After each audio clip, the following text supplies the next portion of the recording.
नमस्कार मित्रों, हमारी सीरीज चल रही है एपिसोड नंबर 14 की, जिसमें हम बात कर रहे हैं भृगु संहिता की। आज हम बात करने जा रहे हैं मिथुन लग्न के अष्टम भाव में यदि सूर्य स्थित हो तो उसके क्या फलादेश होंगे। मिथुन लग्न का मतलब प्रथम भाव में 3 नंबर होता है मिथुन लग्न। मिथुन लग्न में सूर्य तृतीय भाव का स्वामी होता है।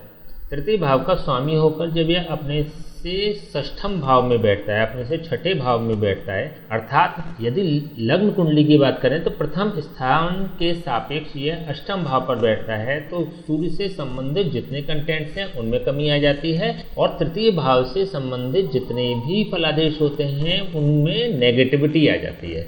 देखिए, यहाँ पर 2 तरह की चीज़ें हैं। पहली बात तो सूर्य कमजोर हो रहा है, दूसरी बात तृतीय भाव नेगेटिव हो रहा है। तृतीय भाव से संबंधित जो कंटेंट्स हैं, जैसे छोटे भाई और छोटे बहन का कारक होता है तृतीय भाव, परिश्रम का कारक होता है, एफर्ट्स का कारक होता है, साहस का कारक होता है, जीवन में होने वाले संघर्षों का कारक होता है। तो जितने भी इससे संबंधित कंटेंट्स हैं उसमें नेगेटिविटी आ जाएगी, नकारात्मक हो जाएंगे वो। क्योंकि यहाँ से अगर देखें तो 1, 2, 3, 4, 5 और 6 ये छठे भाव पर पड़ रहा है। अपने स्थान से ये छठे भाव पर स्थित है, पहली बात। और दूसरी बात, तृतीय भाव का स्वामी अष्टम भाव में जा रहा है, रंध्र स्थान में जा रहा है, कुंडली के सबसे नेगेटिव भाव में जा रहा है। इससे भी महत्वपूर्ण बात यह है कि सूर्य अपनी शत्रु राशि में स्थित है। तो आप ये मानिए कि मिथुन लग्न की अगर बात करें तो मिथुन लग्न में सूर्य की सबसे ज़्यादा जो नेगेटिव पोजीशन होती है, जो प्लेसमेंट होती है, वह अष्टम भाव में स्थित होना होता है, क्योंकि यहाँ पर ये अपने प्रबल शत्रु शनि की राशि में भी स्थित है। इसके अतिरिक्त सूर्य कमज़ोर हो ही रहा है। सूर्य के कमज़ोर होने से क्या होगा? शक्ति की कमी रहेगी, बल की कमी रहेगी, प्रभावशाली व्यक्तित्व की कमी रहेगी, धैर्य और साहस की कमी रहेगी, पिता का सानिध्य कम मिल पाएगा, पिता से वाद विवाद की स्थिति भी हो सकती है और पिता का सहयोग प्राप्त नहीं होगा जीवन में। मान सम्मान, प्रतिष्ठा और प्रताप लोगों पर नहीं डाल पाएंगे। मान सम्मान में कमी आती है, प्रतिष्ठा में कमी आती है, प्रदर्शन में कमी आती है। जो प्रेजेंटेशन है व्यक्ति का वो बहुत अच्छा नहीं होता, कॉन्फिडेंस लेवल एकदम डाउन होता है। अष्टम भाव क्योंकि मृत्यु स्थान भी है, तो सूर्य से संबंधित जितने भी रोग हैं उनकी भी प्रबलता रहेगी। सूर्य से संबंधित रोग होते हैं गंजापन, हड्डी से संबंधित रोग, माइग्रेन की प्रॉब्लम, सिर दर्द की समस्या, आँखों की रोशनी से संबंधित समस्या और विशेष रूप से हृदय से संबंधित जो भी बीमारियां होती हैं उसकी प्रबलता रहेगी। तो सूर्य यहाँ पर विशेष रूप से नेगेटिव प्रभाव करने वाला होगा। सूर्य कमज़ोर भी हो रहा है और नेगेटिविटी भी क्रिएट कर रहा है।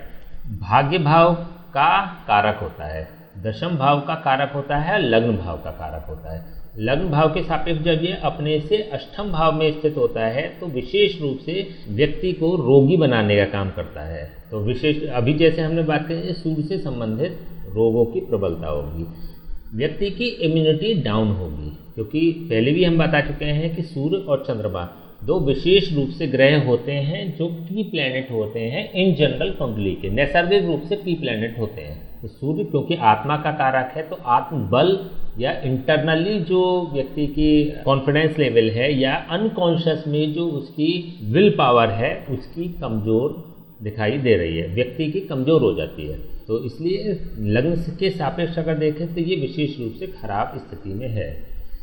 नवम भाव के अगर सापेक्ष देखें, भाग्य स्थान के अगर सापेक्ष देखें तो अब भी ये अपने से 12th हाउस में स्थित है, अपने से 12वें भाव में जा रहा है, तो ये भी बहुत अच्छी पोजीशन नहीं होती, ये नेगेटिव होती है।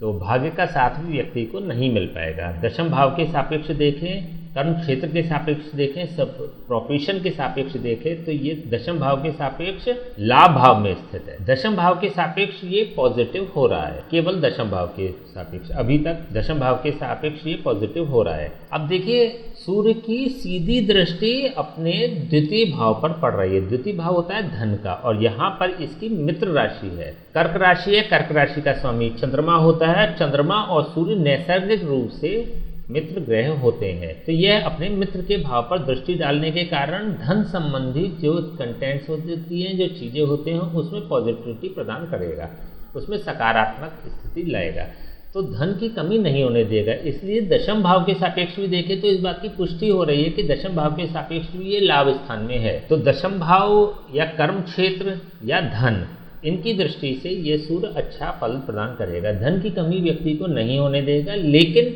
संघर्ष दिखाता है, रोग की स्पेशली संभावना दिखाता है। देखिए, ज्योतिष का एक और भी नियम है, यदि कोई भी ग्रह खराब भाव का स्वामी होकर खराब भाव में अगर स्थित हो जाता है तो वह अच्छा हो जाता है। ये एक सामान्य नियम है ज्योतिष का। या विपरीत राजयोग वाले उसमें गुण आ जाते हैं, विपरीत परिस्थितियों में व्यक्ति का अच्छा करने वाला हो जाता है। तो यहाँ पे तृतीय भाव त्रिषडाय भाव है, और ये त्रिषडाय भाव का स्वामी होकर अपने से षष्ठम स्थान स्थित अष्टम भाव में प्लेसमेंट इसकी हो रही है। कुछ ग्रंथों के हिसाब से, कुछ एस्ट्रोलॉजर्स के हिसाब से यह पॉजिटिव फल करने वाला होगा। देखिए, इसका जो लाभ मिलेगा व्यक्ति को 44वें वर्ष में मिलता है, या फिर सूर्य की जब दशा आ जाती है तब मिल जाता है। इसका भी व्यक्ति को लाभ मिलेगा, अचानक धन प्राप्ति कराने वाला होगा, लेकिन विशेष रूप से बहुत नेगेटिव परिस्थितियों में जाकर, क्योंकि यहाँ पर इसकी शत्रु राशि भी स्थित है। लेकिन जो भी लाभ होगा उसका डायरेक्टली व्यक्ति को लाभ नहीं मिल पाएगा, उसका भोग व्यक्ति को नहीं मिल पाएगा। ओवरऑल अगर देखें तो ये भी जो योग बन रहा है ये भी बहुत अच्छा योग नहीं बन रहा है। अशुभ भाव का स्वामी अशुभ भाव में स्थित होकर जब योग बनाता है तो उसका भी इस मिथुन लग्न की कुंडली वाले को व्यक्ति को लाभ मिल नहीं पाता है अष्टम भाव में स्थित सूर्य का। चलिए अब इसके उपाय की हम बात कर लेते हैं। देखिए, इतनी सारी चर्चा करने के बाद हम ये समझ पाए हैं कि अष्टम भाव में जब सूर्य स्थित होता है और मिथुन लग्न होती है तो व्यक्ति को अच्छे रिजल्ट्स मिलते नहीं हैं। तो किसी भी दृष्टि से देखा जाए तो ये सूर्य बहुत अच्छा नहीं है।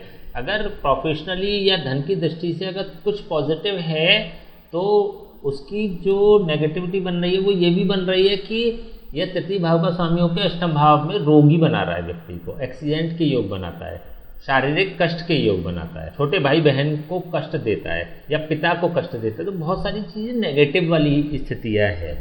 तो केवल धन की दृष्टि से देखें तो पॉजिटिव है, तो लेकिन इतना पर्याप्त होता नहीं है। तो इसका एक अच्छा उपाय तो ये है कि गले में सूर्य यंत्र धारण कर लिया जाए। यदि गले में सूर्य यंत्र धारण कर लेंगे तो यह लग्न को क्लिक करने लगेगा और इसके पॉजिटिव कंटेंट्स क्रिएट हो जाएंगे, नेगेटिविटी इसकी खत्म हो जाएगी। दूसरी स्थिति ये हो सकती है कि महिलाएं अपने सीधे हाथ में, पुरुष अपने उल्टे हाथ की कलाई में, लेफ्ट हैंड की कलाई में तांबे का कड़ा रविवार के दिन धारण कर लें। तीसरी स्थिति ये हो सकती है कि महिलाएं अपने बाएं हाथ में, पुरुष अपने दाएं हाथ में तांबे का कड़ा धारण कर लें। व्यक्ति रोगी है या रोग से संबंधित प्रबल फल मिल रहे हैं या नेगेटिव फल मिल रहे हैं तो निसंकोच इसका तुरंत दान कर देना चाहिए। गेहूँ बहते जल में प्रवाहित कर दें, जिससे ये चतुर्थ भाव को क्लिक करने लगेगा। गेहूँ किसी मंदिर में दान कर दें। 43 डेज लगातार, रविवार से शुरू करके 43 दिन लगातार कर दें, 43 दिन लगातार कर दें, तो इससे ये नवम भाव को भी क्लिक करने लगेगा और इसके जो कंटेंट्स होंगे वो कंपैरेटिवली पॉजिटिव हो जाएंगे। हालांकि ये रहेगा उस स्थिति में भी अपनी शत्रु राशि पे, लेकिन सामान्य रूप से अगर देखें तो यह रोग की दृष्टि से पॉजिटिव हो जाएगा, क्योंकि यहाँ से इसकी दृष्टि सीधे तृतीय भाव पे जाएगी, अपने मित्र भाव पे जाएगी, तो रोग से संबंधित कंटेंट्स को खत्म करेगा। दूसरी, यह अपने रोग स्थान से चतुर्थ स्थान पे स्थित होगा। अगर रोग की स्थिति है तो मंदिर में सूर्य के पदार्थ जैसे कि गेहूँ दान किए जा सकते हैं। तो इनमें से जो भी आपको उचित लगे और जिस भाव में इसके शत्रु ग्रह स्थित ना हो उससे संबंधित आप उपाय करा सकते हैं। 11th हाउस में इससे संबंधित करा सकते हैं, लग्न से संबंधित करा सकते हैं या तृतीय भाव से संबंधित करा सकते हैं, लेकिन इन तीनों ही भावों में इसके शत्रु ग्रह नहीं होने चाहिए। विशेष रूप से नवम भाव में भी आपको देख लेना चाहिए कि इसके शत्रु ग्रह नहीं है। अगर इसके मित्र ग्रह होते हैं तो वो प्रायोरिटी देनी चाहिए कि मित्र ग्रहों के हाउस में इसको शिफ्ट कर दिया जाए। ठीक है, तो आज हमने बात करी सूर्य अष्टम भाव में स्थित हो तो उसके क्या फलादेश होंगे। नेक्स्ट वीडियो में हम बात करेंगे यदि सूर्य मिथुन लग्न में नवम भाव में स्थित हो तो उसके क्या फलादेश होंगे। तब तक के लिए हमें आज्ञा दीजिए। नमस्कार।